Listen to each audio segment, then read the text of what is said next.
name's Donna Dimitrovic. I'm the Executive Director of Foundation for Recovery. And what I'm going to do is go through a little bit of a PowerPoint presentation, kind of overview of what the certification is all about. And then we'll we have some copies of the applications back there.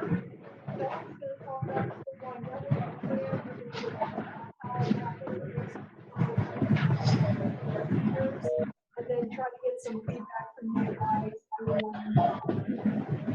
you know, what Foundation for Recovery can do to help really move forward the peer movement. Okay. All right. If you're on Zoom, would you please mute yourself? Unless, of course, when questions are open. Thank you.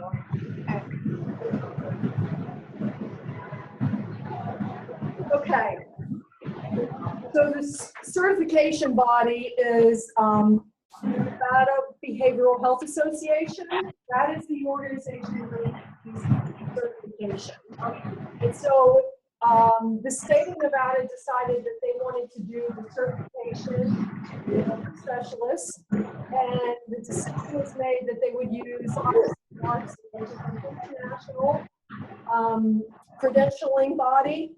They're located in my hometown of Harrisburg, Pennsylvania, and I know we have stuff all across the world, actually. So they're internationally recognized, and then they develop exams not only for peer support specialists, but also for prevention, substance use treatment, and recovery specialists. And the exams are really based on the knowledge and skills that you need as a peer specialist in order to be successful in your job or as a volunteer. Can you hear me okay? Okay, all right. And one of the things about certification, you know, people ask why get certified, why we have to go through this process. Really, it's about protection for the people that we serve. Not only protection for them, but also protection for us as peer specialists, because, you know, we want to go into that helping environment where we have the knowledge and the skills to actually help the person across the table from us. And by having this certification, it kind of gives some, what's the word I want to use? It wants to give us credibility, if that makes sense. There are also evidence-based practices that go along with being a peer specialist. So we just haven't decided in Nevada that this is how we're going to do, you know, peer recovery specialist work. This is actually happening all across the country. And so, ICNRC has a certification in Pennsylvania that is somewhat like what we have here in Nevada. So the other thing about ICNRC is that they have reciprocity. And what does that mean? That means that you could possibly leave the state of Nevada as a peer specialist with a credential and go into another state that also has the credential for ICNRC as a peer specialist. So for instance, if I was certified here and I wanted to move to California, and ICNRC was recognized there, you would be able to move right into the workforce. You wouldn't have to go through a whole process of being, go through more training, get you tested, all of that kind of stuff. Does that make sense? All right.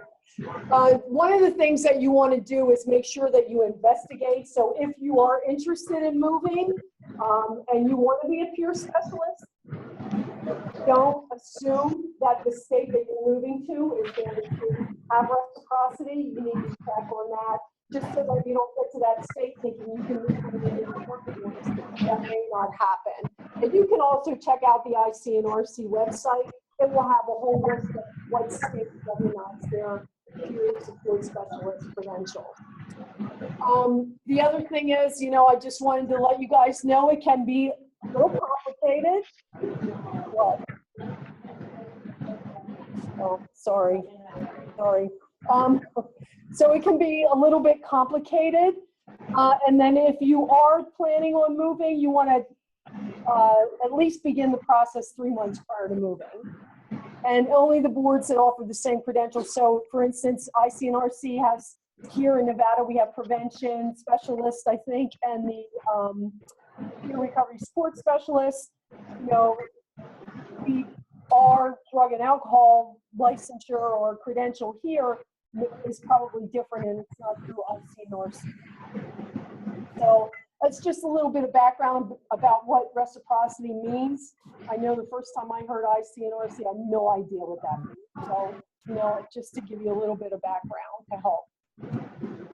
So certification versus license, they're actually, that term is used interchangeably, but there are definitely differences determined by the particular jurisdiction where you live.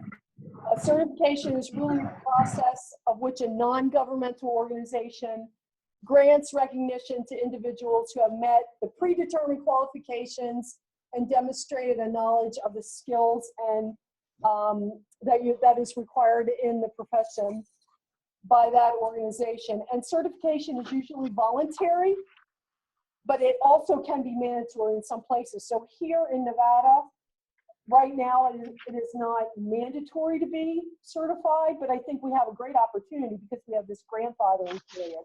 So you want to take advantage of, I mean, I would take advantage of that. Take advantage of that, getting into, to take the test so that you can then become certified. There are other jurisdictions that call their licensure processes certification when they incorporate standards and requirements of certain certifying bodies.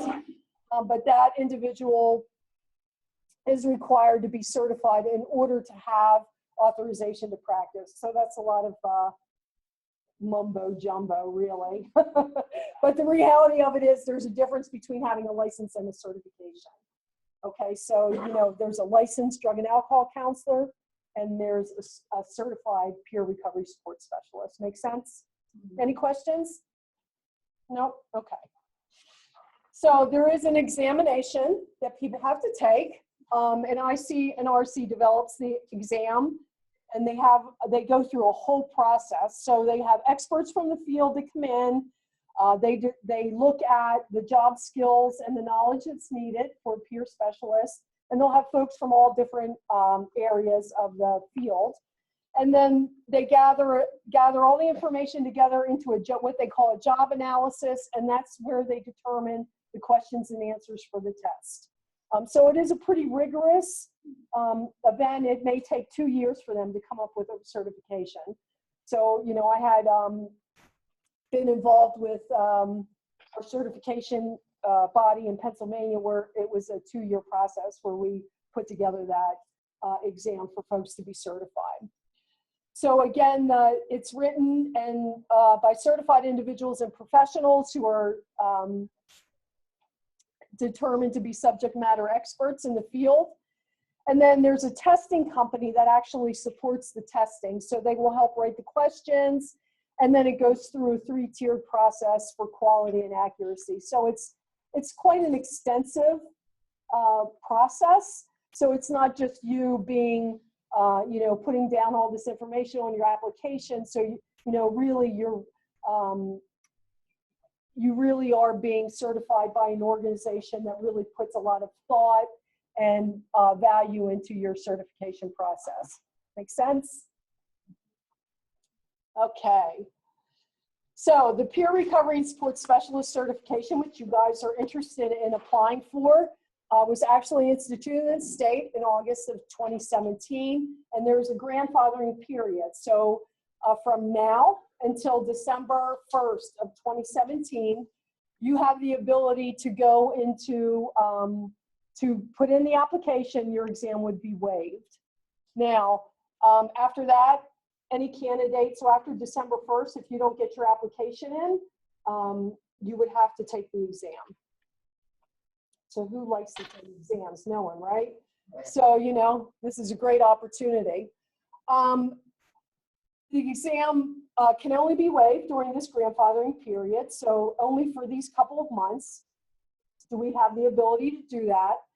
The cost is normally $100 to be tested, but right now during the grandfathering period, it's $40. So it'll cost you $40 to get take the exam.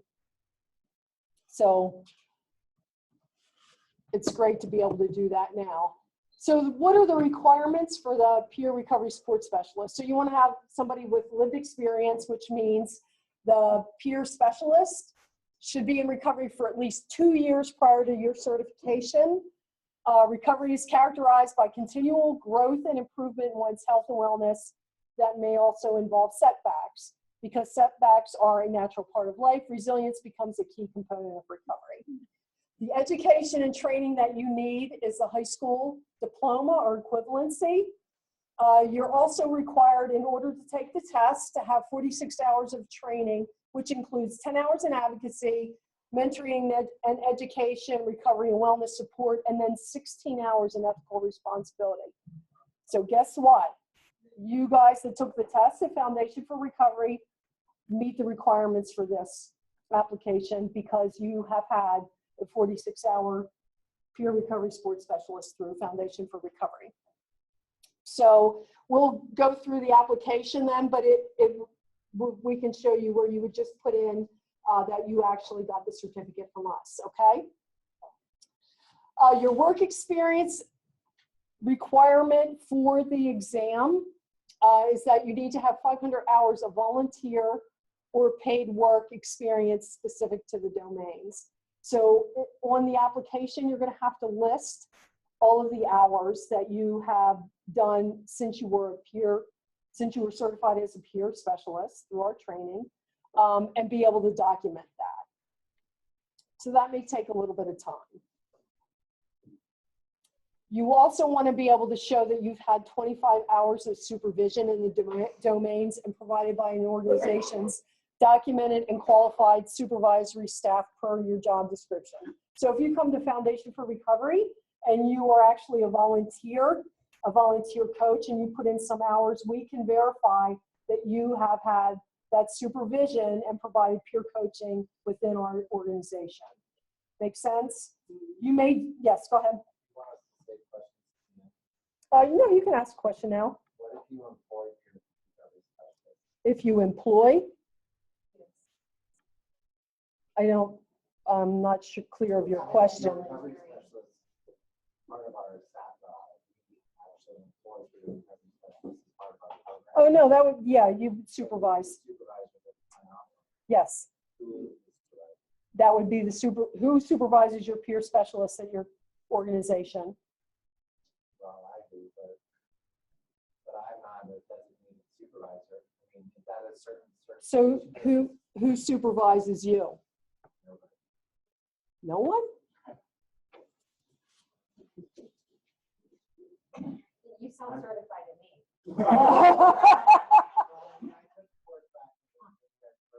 Yes. Okay. Okay. So I would, there has to be somebody that kind of oversees. Do you have like a parent company, or do you have clinical supervision? Do they have to go through any type of training to be a supervisor? No, they just have to verify that you have been supervised in that role. Okay. Does that make sense? Sorry if I was confusing. I thought it was like the intern supervisor. No. When you get a question, can you repeat it? Absolutely. Absolutely. So I just had a question. If you're a supervisor and you are supervising peer specialists, you yourself are a peer specialist, how do you verify your supervision? So I just suggested that they perhaps go to their supervisor, whoever in their organization is kind of in charge of them, and have them sign off that they were providing services. Yes. So in Nevada, does that have to be a licensed clinician?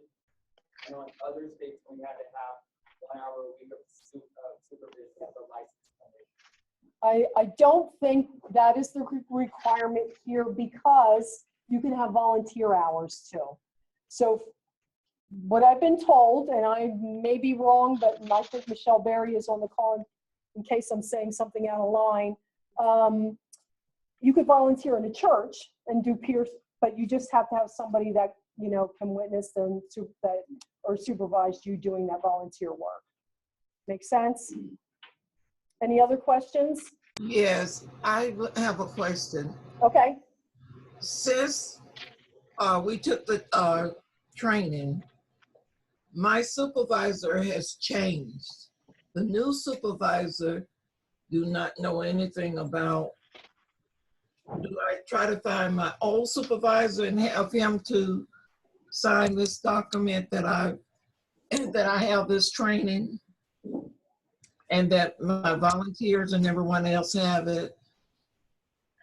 Or just have the new supervisor sign off? So you're asking if you've changed supervisors in your position, but you've also done volunteer hours, right? No, I don't do volunteer hours. I'm a Okay. paid employee as a peer specialist. So you're employed as a peer But specialist? what I'm trying to say is that the supervisor has changed.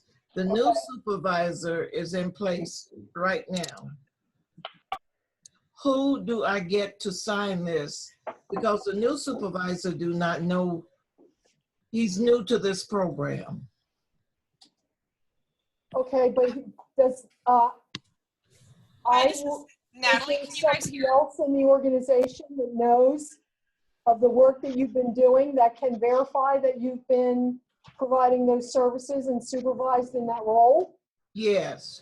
So that's what I would do. If you can't get that through your immediate supervisor, I would get the person that is aware of the work that you've been doing to be able to to sign off on that. Okay, thank you. Sure. Any other questions online?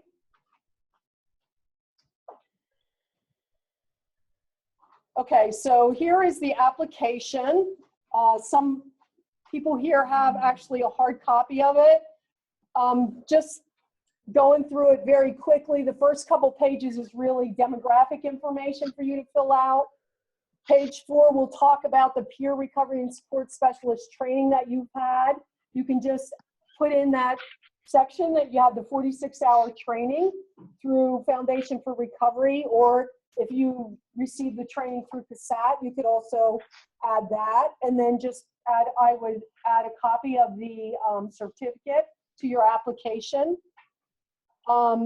If you had your supervision, you want to make sure that you have a minimum of 5 hours in each of the domains. So it doesn't matter. It doesn't have to be a total of 25 hours.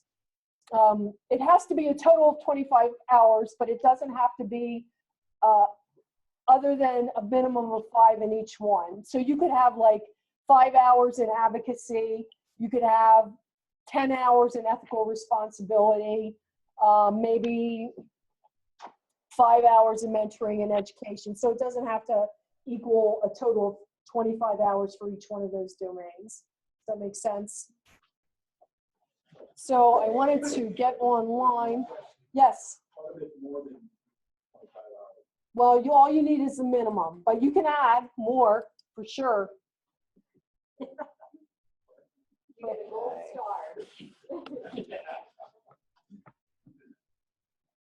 So those of you that are online, this is the Nevada Behavioral Health Association website where the credentialing application goes. And here you can see the Peer Recovery and Support Specialist certification, and it will outline all of the information that I'm kind of going through right now. It is non-clinical supervision that they're looking for. And then you will also have to sign a peer recovery specific code of ethics. So it's really important for us as peer specialists, peer recovery specialists, to abide by a code of ethics. So they just asked you to sign that. One of the other things is that you need for recertification, you'll need 20 hours of continuing education every 2 years. So that means you'll have to recertify every 2 years. You can download the application here, which of course it jumped down to the bottom here. Oh my God. Here it is. Okay, and then there's the application will come up. And it's 14 pages, so it seems like it's like super lengthy and lots of information, but it really is not. It's pretty easy to fill out. So all of these trainings here, if you had the 46-hour training, all you have to do is put that there. You don't have to add all of this stuff in here. Make sense? Okay. So now I can't see here. Yeah, it's crazy. Okay, go ahead. So if you trained in a different state and are certified in a different state, you just put that information attached to the certificate? If you had IC and RC certification in the other state. I mean, I'll look at. So you'll have to check. So you're in Arizona, it was Arizona, right? I'm not really sure, but if you check the IC and RC website, they'll let you know, okay? All right. This is Barbara. Yep. How much do the recertification cost? The recertification will cost $100, I think, the next time. Okay. So it's $40 if you're grandfathered, normally $100, so you're getting it on sale. And yeah, and then every 2 years you'll have to get recertified, which is best practice, right? We want to make continually to upgrade our education and make sure, you know, we're living by a code of ethics and all that stuff. So, any other questions? Okay. So I am going to turn it over to Chelsea, and she is going to talk about our statewide networking grant and how all this fits in. Yes, go ahead. I'm reading on page 4, and before the matrix, it says peer recovery specialist training for Foundation for Recovery, or CASAT online peer recovery and support course, 46 hours within the past 5 years. Your training requirements fulfilled. You do not need to complete the matrix below. So where do we indicate that we can attach our certificate with the initial application? Is there a part on here on our application where it says see attached certificate? Where would you suggest we would write that? I would, wherever you're putting that you have a training with the FFR, I would just say training through FFR, certificate attached. Yeah. Alvin?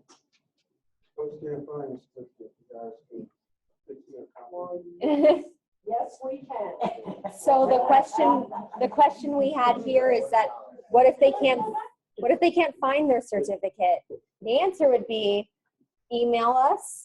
We will verify that you did in fact take our training, and then we will send you a new certificate. It may be a different pattern, but it'll be a certificate Your name on with your name on it. Yeah, we do have records of everyone that took the training, so good to go. Any questions before we move on from the Zoom people? Actually, yes. What if it was more than 5 years ago? With us at Foundation for Recovery, I believe we have people from 2012. So I think that was the very first training we had was 2012. So, well, thank you for coming. Any other questions? Yeah, one from the Zoom, 500 hours in a year? It could be over the course of a couple years, because that's a lot of hours. Okay, well, as Donna mentioned, I'm Chelsea Money. I am now the official program director for the Recovery Community Statewide Networking Project. Yay! Oh, I gotta stay over here in this little bubble. I'll stay. Okay. So I am looking so forward to what these next couple of years are going to bring through this project. The grant is for 3 years. So it started October 1st, and it will be for 3 years. The grant will consist of us venturing out into the various communities in the state of Nevada and helping to support agencies who provide recovery support services and may not even know it. So I'm really looking forward to this experience. We're going to help develop leadership within each county. And through that, each county will have a few leaders to meet with each other on a statewide level to strategize, and we are going to be here to support people through technical assistance, job development, workforce development. We'll be doing several different trainings, not only our peer recovery specialist training, but we'll also be doing various other trainings throughout the state and helping people to really create a recovery community within their county. So I'm extremely excited. I told Donna that I would like my title to be a pioneer, but I don't know how that's gonna go. But for the people who are on Zoom, who are in other counties, not in Clark, I will be getting in touch with all of you at a certain point within the next couple of months to talk about coming out there and visiting your communities and meeting people who provide the type of services and may not even know it. So recovery support services, we have peer services, right? But there are so many agencies who provide peer services, such as maybe the Boys and Girls Club, or, even agencies who aren't considered treatment or recovery that can help each other on a peer-to-peer level, that we can help enhance, their community and help them to really find support, right? Because that's why we're all here in this room, is because we like to support people who have been on the similar path. Because as we know, for those of us who are in long-term recovery, which we all should be in this room, maybe, hopefully, because it does require lived experience to get certified. But we're in the helping industry, and we're doing the best jobs ever, which is helping people who are new to recovery and watching them blossom and flourish. And it's a beautiful thing. So let's see here. So I think I kind of covered most of that. We're also going to help people develop business models that endorse and encourage sustainable recovery support services, as I mentioned. So helping people to see what their agency or community, grassroots community organization is doing, and seeing how we can help them optimize and help them to really get their name out there, and help them to support as many people in their community as they can. And a lot of these communities within Nevada are rural and frontier, and so their processes might be a little bit different from somebody who lives in Las Vegas, to where we have so many different supports, right? So I'm really looking forward to this. Again, I am the program director for this, and I will give you all my contact information at the end of this meeting. But any questions so far? Anybody on the Zoom with the question? All right. So some of the activities that we'll be doing within the networking grant is we'll partner with local and statewide workforce development. So culturally and linguistically, is it Friday yet? Linguistically competent, thank you. We'll collaborate with different mental health consumers and family members. So there's not only recovery from substance use that recovery support services focuses on, but it's also people with mental health diagnoses as well, which we have found people who participate in peer services in the mental health capacity have been doing this a lot longer than we have. So it's a great place to start for us to get support in that area as well. Are you good? Okay. And so we'll be linking with different recovery community organizations within the state of Nevada to develop a shared approach around promoting recovery support services. And we'll facilitate education, training efforts around mental health and addictions recovery to increase understanding of policies and procedures. So for those of you who have taken the peer recovery specialist training, with John and I have been doing the last couple of ones, you'll be seeing a lot more of us. And we like to make our trainings extremely fun, have laughs, but it's also very serious work that we're doing and very educational. So we're excited to bring some of those educational aspects to the state of Nevada. Any questions? So we're gonna do the surveys. We have a survey and a CSAT assessment, but we're going to do that at the very end because we don't want the people who are on the Zoom meeting to watch paint dry. So what we will do for the people that are on Zoom is we would like anybody on Zoom to put their email address and name on the chat so that we can send you right after this meeting both the CSAT and the survey. And what the survey is going to be, I'll just get into it a little bit, is basically a needs assessment. So we want to know from you, because you guys are the professionals in the state of Nevada who are working boots on the ground with people in peer services. So we really want to hear from you and what you think are, different various communities within the state of Nevada, what they need. And we want to see how FFR can support you and your agency. So we'll do that at the end, but we'll move on. So another amazing advisory council we have in Las Vegas, as well as the rest of the state, is the Nevada Peer Leadership Council. And we have a few people on the phone who are part of the Nevada Leadership Council in the northern part of the state, and we have a few in this room as well. The Nevada Peer Leadership Council is people who are peer leaders within the state of Nevada who perhaps work for different agencies that provide peer services. They get together on a monthly basis and they talk about various different policy. They talk about different things in the behavioral health system and things of that nature. They work very closely with the Nevada Behavioral Health Association, who has really spearheaded this certification. So if you are wanting to be involved in the Nevada Peer Leadership Council, I would strongly suggest you too, if you would like to have your voice heard to the masses and make a difference on a higher level, on a statewide level.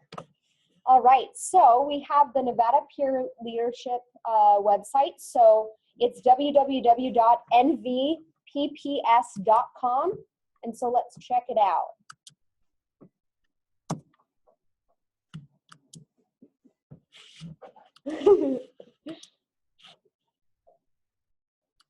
All right, thank you for your patience. nvpps.com. So I'm doing this the old-fashioned way. And are you able to see that on the Zoom meeting? Yes? Awesome. All right. So through this website, it's the Nevada Partnership for Peer Support, you will be able to join the Peer Leadership Council, which is this lovely section here.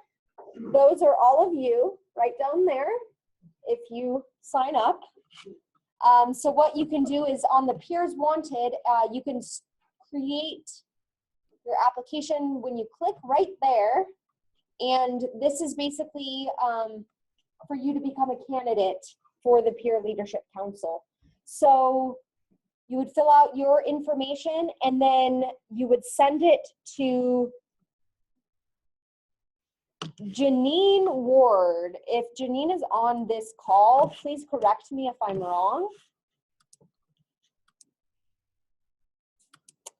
So it's J Ward, W-A-R-D, at CASAT, C-A-S-A-T, .org. And the next meeting is October 23rd from 10 to 11 a.m. We do these via conference call. So it's a really great opportunity for you to get to know people in other regions throughout the state. Any questions on that? All right. All right, everybody. Well, we are on to the survey portion of this meeting. For everybody, again, who is on the Zoom conference, before we start the surveys, we'll keep it open for just a few moments to see if there's any questions again through the Zoom. If not, then what we'll do is please, please, please, before you leave, put your email information and your name into the chat so that we can send you both the GIPRA, which is the national, it's a survey for us to see how we did in this meeting tonight, essentially. So we also have the survey for you to have a needs assessment for you to give your voice to FFR to see how we can better serve the communities within the state of Nevada. So with that, I will leave it open for a couple of questions.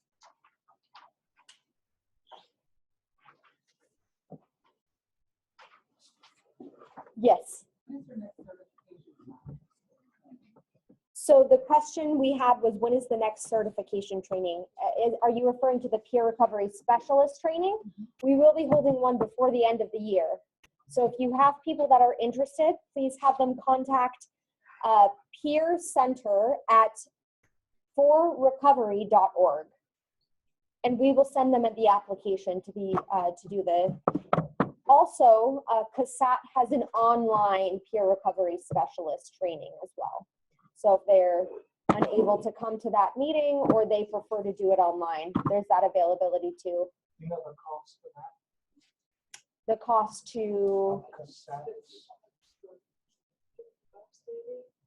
I don't know specifically. We think it may be $50. Kelsey, this is Michelle. Can you hear me? Yeah. Okay. Hi, everyone. My name is Michelle Berry. I'm with CASAT. For the online training, it can be located on www.mycasat.org.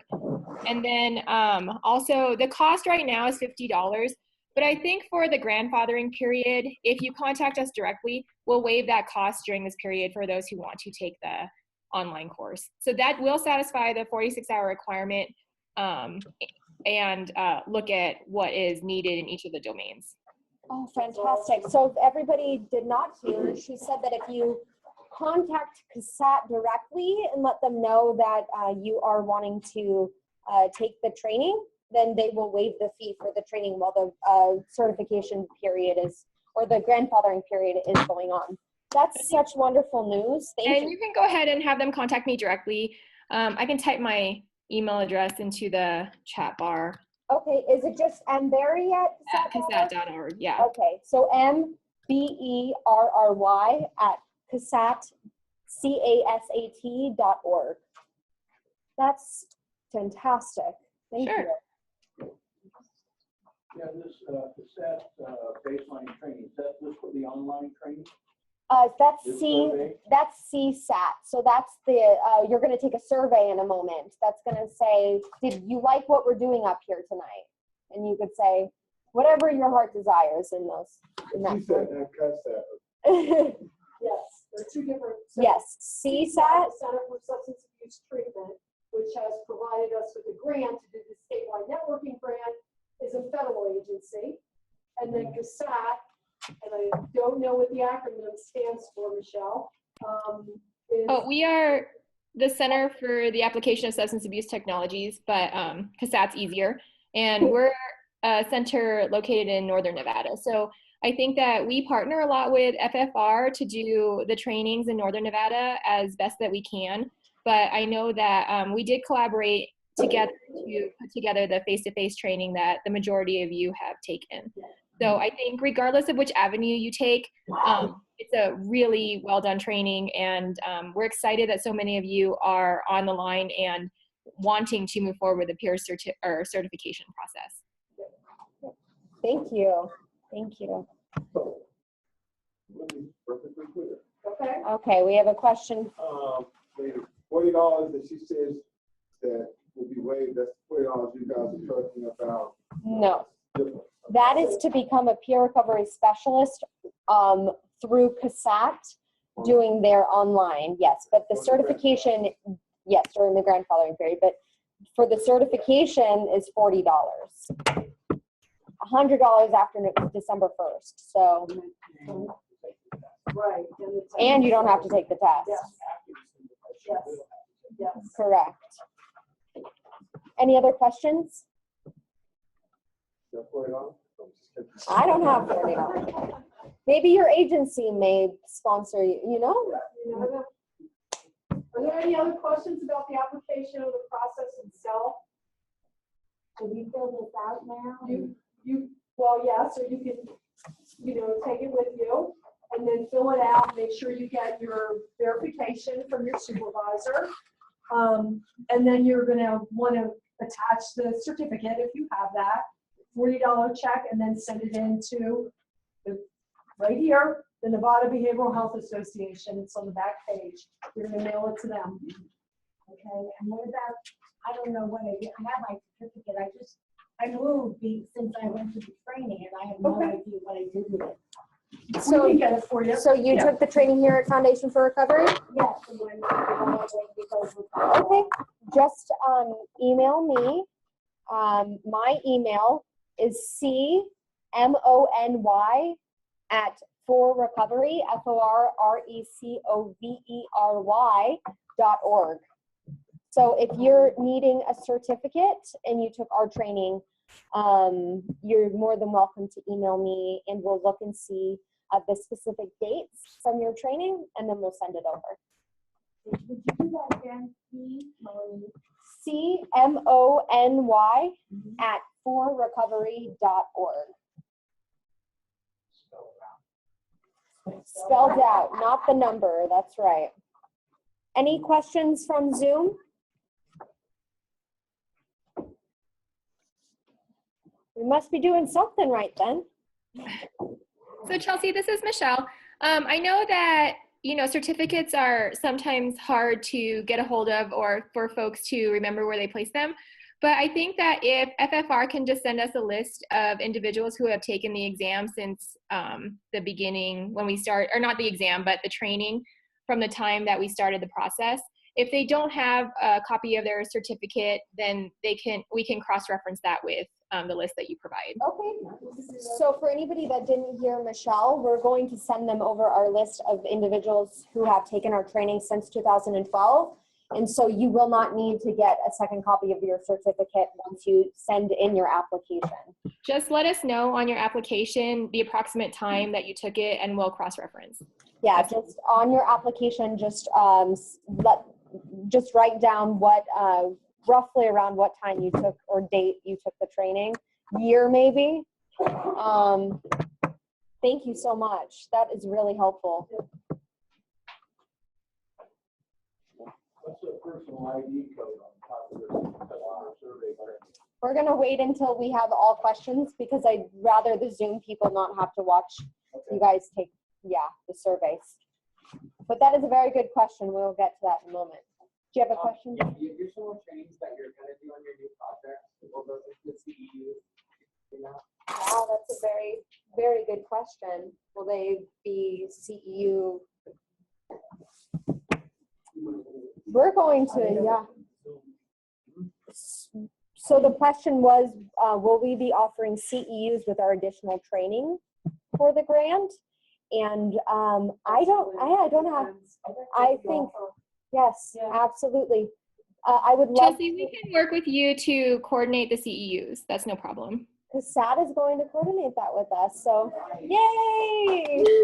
That's exciting. Thank you for bringing that up. But please, once you do the needs assessment survey, please put that in there as well so that we can cross-reference. Any other questions? Any more questions from Zoom? Chelsea, there is a question on there. Did that get answered? On the chat? Yes. Let me check it out. Wow, there's 77. Holy cow.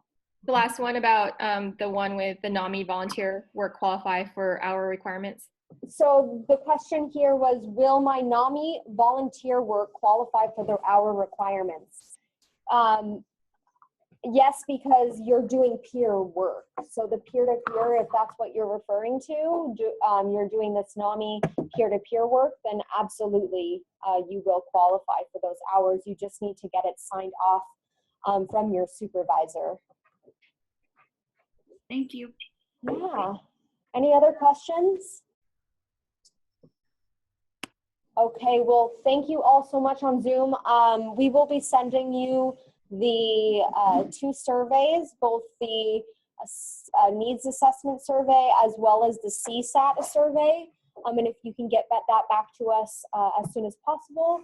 But thank you all so much for being on with us tonight. I know evenings sometimes aren't necessarily made for working, but we thank you for being on with us, and we'll be in touch. I will be in touch, and you will see a lot more of me personally throughout the next couple of years. So feel free to log off if you want, or you can watch us take our surveys. Thank you. Okay, so